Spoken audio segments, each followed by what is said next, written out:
Perkembangan dunia, khususnya terkait dengan persaudaraan antar umat beragama.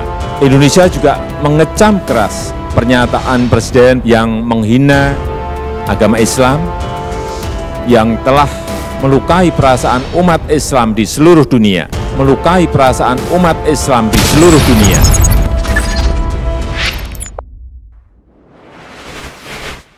Sahabat bagi-bagi, sudah gila si Cina. Dalam suatu langkah yang mengejutkan dan memprovokasi masyarakat internasional, Cina kini dengan berani mengembangkan rencana untuk merancang sebuah Al-Quran versi baru.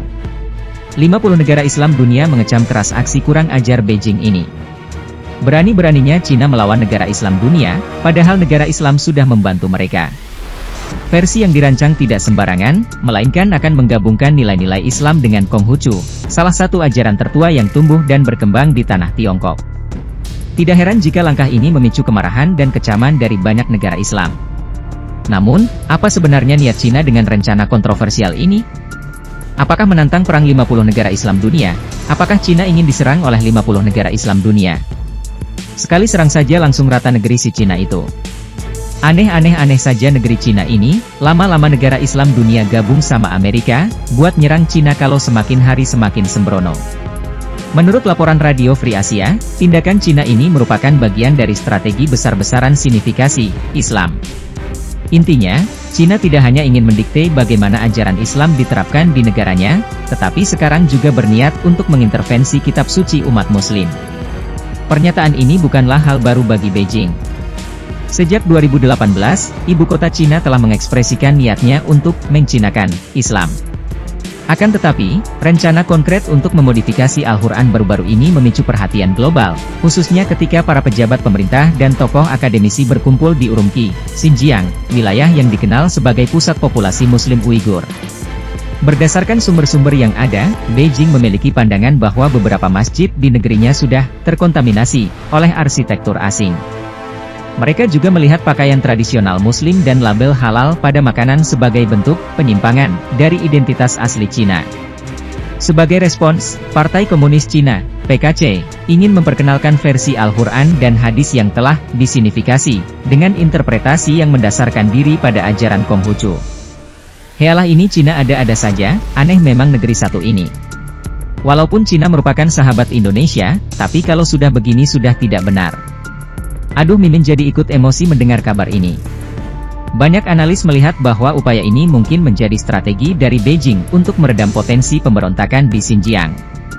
Dengan mengintegrasikan pemikiran Konghucu ke dalam ajaran Islam, PKC berharap dapat mengurangi resistensi dan mempromosikan semangat zaman yang lebih sesuai dengan ideologi komunis yang mereka pegang.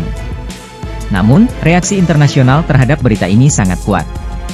Lebih dari 50 negara Islam dengan tegas mengecam tindakan Cina.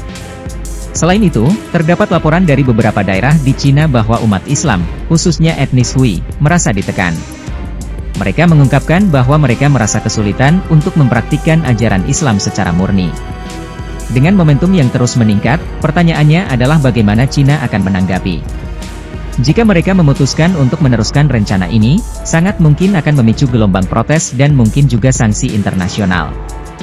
Hanya waktu yang akan menentukan bagaimana konflik ini akan berakhir dan apa dampak jangka panjangnya bagi hubungan internasional dan keharmonisan antar agama di Asia. Sahabat bagi-bagi, tindakan Cina yang berencana menciptakan versi baru Al-Quran dengan menggabungkan nilai-nilai Islam dan Konghucu tampaknya mencerminkan upaya Beijing untuk mendikte dan mereformasi interpretasi agama, terutama Islam, di negaranya. Inisiatif ini kemungkinan bagian dari agenda yang lebih besar, yaitu sinifikasi agama, bertujuan untuk menyelaraskan ajaran-ajaran agama dengan nilai-nilai dan pandangan Partai Komunis Cina, PKC. Tindakan ini tidak hanya menunjukkan keinginan Cina untuk mengontrol narasi dan praktik keagamaan di dalam negeri, tetapi juga dapat diartikan sebagai langkah untuk mengurangi potensi ketegangan dan pemberontakan di wilayah dengan populasi Muslim yang signifikan, seperti Xinjiang. Akan tetapi, inisiatif ini perlu mendapat perhatian serius mengingat dampak potensialnya terhadap komunitas Muslim internasional. Menggabungkan ajaran Islam dengan Konghucu bisa dilihat sebagai bentuk penghinaan terhadap otentisitas dan kemurnian ajaran Islam. Hal ini telah dibuktikan dengan reaksi keras dari lebih dari 50 negara Islam. Reaksi internasional yang kuat ini menunjukkan bahwa isu ini bukan hanya masalah domestik, tetapi juga menjadi sorotan global yang dapat mempengaruhi hubungan diplomatik antara China dengan banyak negara lain. Apabila China memilih untuk melanjutkan rencana ini, kemungkinan besar akan memicu ketegangan yang meningkat, bukan hanya pada level domestik dengan umat muslim di negaranya tetapi juga secara internasional. Konsekuensinya mungkin meluas hingga mendapat sanksi internasional, demonstrasi, atau bahkan boikot.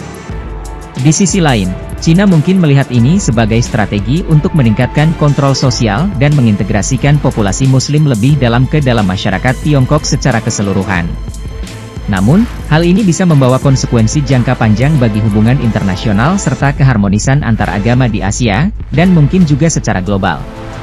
Bagaimana menurut kalian? Yuk diskusikan di kolom komentar. Merdekalah kita seutuhnya, merdeka!